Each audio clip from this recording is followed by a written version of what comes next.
Здравствуйте всем! Добро пожаловать на канал Магия Песка. Старинные турецкие гаремные гадания для вас. Дорогие зрители, гости канала, тема сегодняшнего гадания звучит так. Любит ли вас загаданный человек? Какой любовью он вас любит? Если тема вам интересна, пожалуйста, присоединяйтесь к моему гаданию. Посмотрите на песочек, подумайте о своем любимом человеке, либо о том, кто вам интересен. Представьте этого человека, его глаза, его голос, его улыбку. Мысленно, либо вслух задайте ему такой вопрос. Мой милый дорогой, назовите его по имени. Любишь ли ты меня? Если да, то какой любовью? Какая она, в принципе, твоя любовь? Надеюсь, вы настроились. Я убираю Назар. Прошу высшие силы дать мне возможность ответить на все ваши вопросы и послать для вас только самую важную, самую нужную и самую полезную информацию. Давайте же посмотрим на загаданного вами человека. Любит ли он вас? Если да, то какой любовью? Так, сердце вышло. Любит, конечно же, любит. Тут бесспорно любит. Он вас очень любит. Но, опять же таки, да, вы его любите больше. Девочки, любите вы больше мужчину, по крайней мере, вы больше вкладываетесь в эти отношения, и ваша сердечность намного выше, чем его. С его стороны, видите, дорога хромает, не с вашей, с его. Сердце большое, сердце красивое, но с вашей стороны гораздо больше идет. Вы больше, видите, даже вкладываетесь в эти отношения намного больше, чем он. Ладно, давайте смотреть по порядку. Какая она, его любовь? Его любовь, она больше построена на страсти, скорее всего, на эмоциональных привязках и на... Даже не знаю, как это правильно сказать, чтобы вас ни в коем случае не огорчить. На выгоде. Вот, к сожалению, идет прям выгода и все. Он очень... такой материалист, он видит вашу ресурсность. И опять же таки, ресурсность это и выгода. Не имеется в виду там ваши деньги, либо ваше материальное положение. То есть не у всех, да, это отыграется именно таким образом.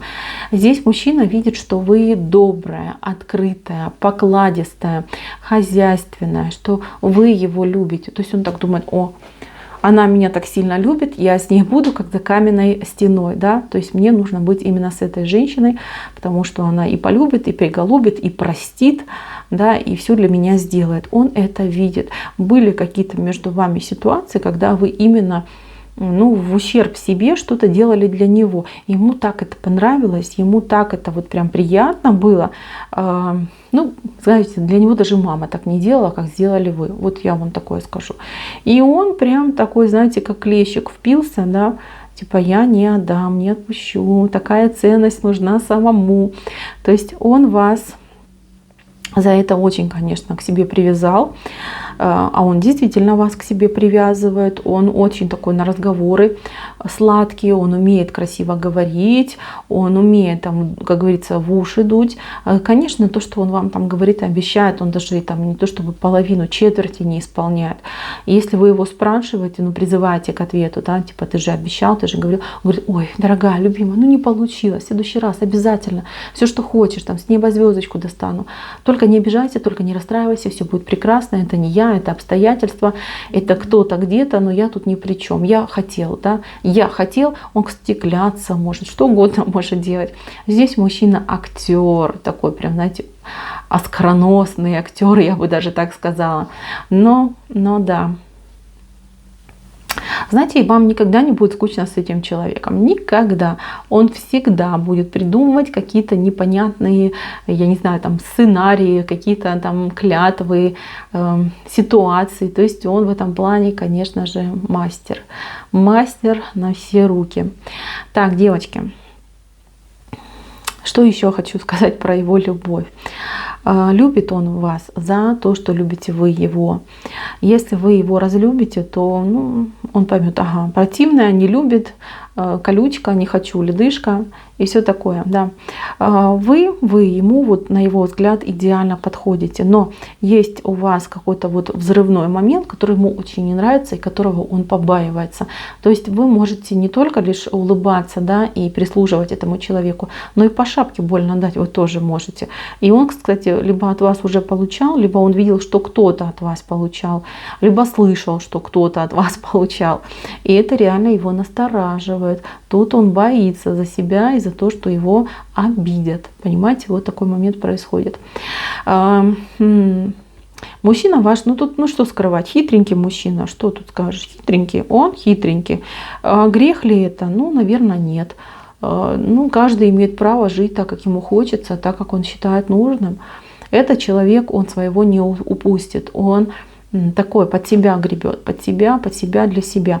В семье с таким человеком будет, ну, по крайней мере, я вижу, что будет сыто, да, потому что он будет обеспечивать свой дом, ну, как бы его дом, его крепость, да, и кто за стенами этой крепости находится, это все его люди, да, и кем бы они ни были, что бы они ни делали.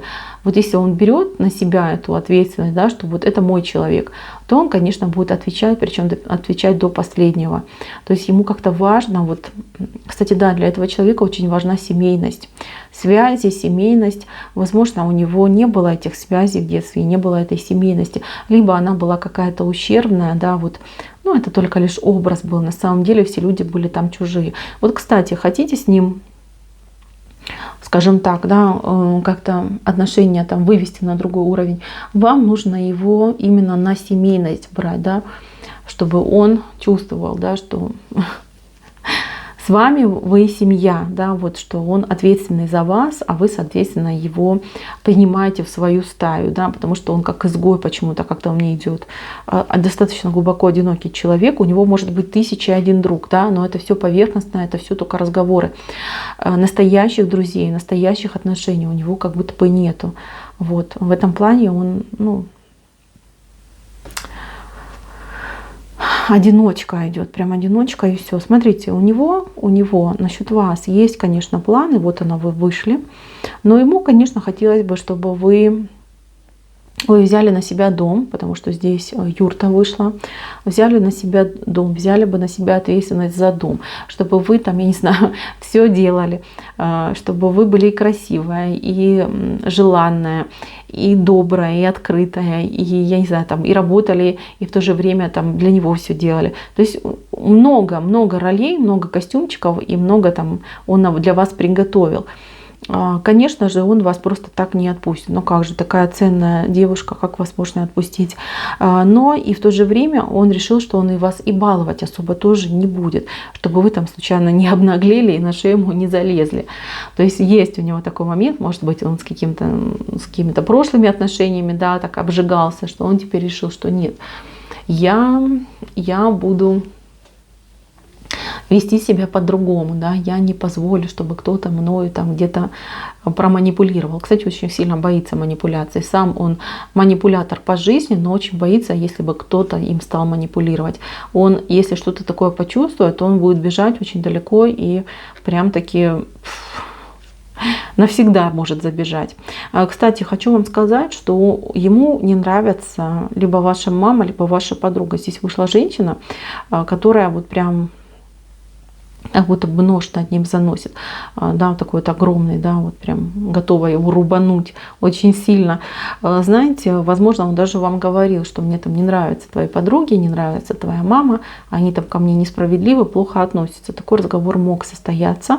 И знаете, он будет делать все, что он может, все, что в его силах, чтобы вас, например, рассорить с вашей подругой, либо чтобы вы по минимуму общались со своей мамой.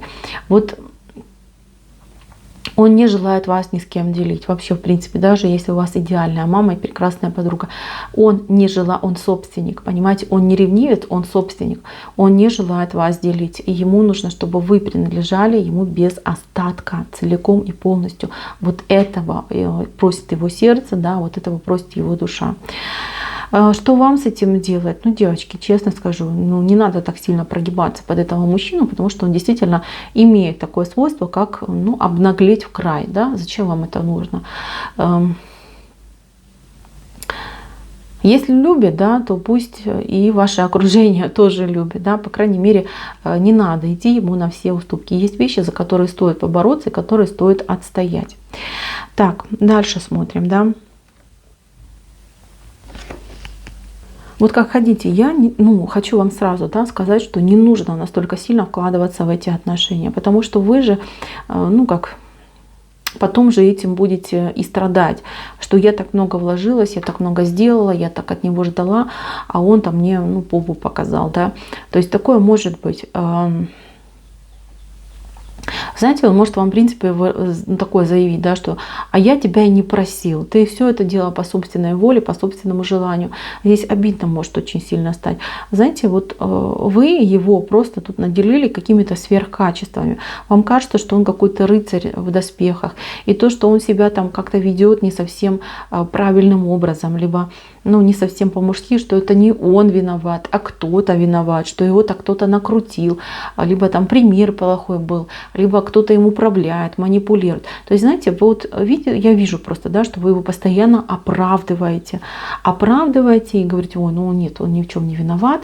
Хотя, конечно, да, можно было бы там постараться, 5-10, но он ни в чем не виноват. То есть вы его, боготворите, понимаете, разочароваться можете, понимаете? Лучше вот прям посмотрите, да, на него правдивыми глазами и относитесь к нему согласно его конституции, да, видите его таким, как он есть. Иначе разочарование может быть именно реально болезненное. Сделает ли он вам предложение руки и сердца? Да, этот мужчина сделает, потому что вот видите, у вас тут внизу прям чаша любви есть, да? Чаша любви, но она с большими ушами. Видно вам, да? Вот одно ухо, вот второе ухо, но чаша любви есть. Ушастая чаша говорит о том, что будут тут скрытые моменты, и здесь есть хитрость одного из партнеров. Любовь есть, чувства есть, и тут и брак может быть, но здесь всегда будет ситуация того, что один рулит, другой подчиняется, понимаете? Рулить, конечно же, будет ваш мужчина, но другую роль он никогда не пойдет. Его нельзя будет там ни переделать, ни подмять под себя, ни как-то уговорить на какое-то другое, например, более лояльное отношение там, к вам, либо к вашей семье. Нет, вот каким он есть сейчас, таким он и будет. Ни больше, ни меньше. И это, девочки, ваши уши, да, потому что он вам все время будет лить эту любовь в уши, и вы будете млеть от его любви. Поэтому, любовь вот она такая выходит. Я хочу вам напоследок посоветовать не растворяться настолько в этом человеке, не растворяться настолько в этой любви. Занимайтесь больше собой, любите себя, своих деток, своих, родных, да. Мужчина, конечно же, но вы должны его, конечно же, любить, но не настолько вот всепоглощающей любовью, чтобы не было болезненных разочарований. Разочарования могут быть, и они будут связаны именно с его каким-то отношением к вам, с его поведением. То есть, знаете, вы прям, 1001% ему отдаете все, что есть, а он, понимаете, что он вам дает, 15%, да? Вот это вас будет очень сильно ранить и беспокоить. Так что, мои дорогие, мужчина, конечно, любит по-своему, как умеет, как может. Вы любите гораздо больше. Не растворяйтесь полностью в этой любви. Понимайте, что чем больше вы цените себя, тем больше вас будет ценить этот человек. На этом все. Спасибо за внимание. Всем пока-пока.